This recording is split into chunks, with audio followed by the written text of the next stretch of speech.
What us normies get is that the very personal attacks against famous people are a warning to the normies not to step out of line. Do you agree with this? Absolutely. Yeah, that's what I've been pushing for a while now. Well, this, in terms of this network diagram, I just, so this guy Cody Wilson, who had the 3D printable guns and Defense Distributed, so I follow him on Twitter, and there was just an ominous tweet, which is like, Cody Wilson is followed by the following accounts. Well, I'd follow Adolf Hitler if he were on Twitter to know what he's thinking. I mean, the fact that you follow somebody, if that's evidence of your moral turpitude and how base and vile you are, I mean, for God's sakes, if I was at war, I would tune into my enemy's broadcasts. You can't tell anything from that. So this is part of the scare tactics.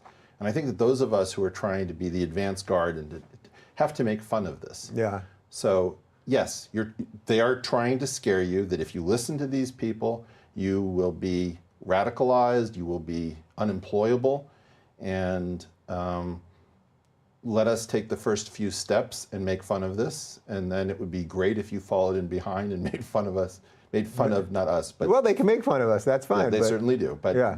that make fun of this mania about saying, well, so and so talked to so and so, talked to so and so. And I just want to say one thing about this I haven't gotten to yet. Yeah. The whole concept of a safe space is not about people being triggered. That I think is false. I think what it is about safety for narratives. And so if you have a nonsensical narrative, as you do in any cult, that narrative cannot survive direct contact with outsiders. And so if you think about it, it's quite funny that the institutions are actually a cult-like network that aren't confident enough of their opinions. I mean, look, I've never taken an econ class in my life. I want to tell people that the calculation of CPI on a cost of living basis with changing preferences is completely wrong, and I know how to do it, and my wife knows how to do it, and so far as I know, nobody else knows how to do it.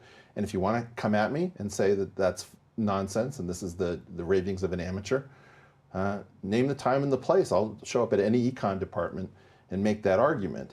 That kind of a narrative, which is that you have to have a secret group of people adjusting the CPI because so much is indexed to CPI, so billions of dollars change hand when you change the calculation of CPI. That's a nonsensical statement, and so you need a safe space that says only the experts can understand this.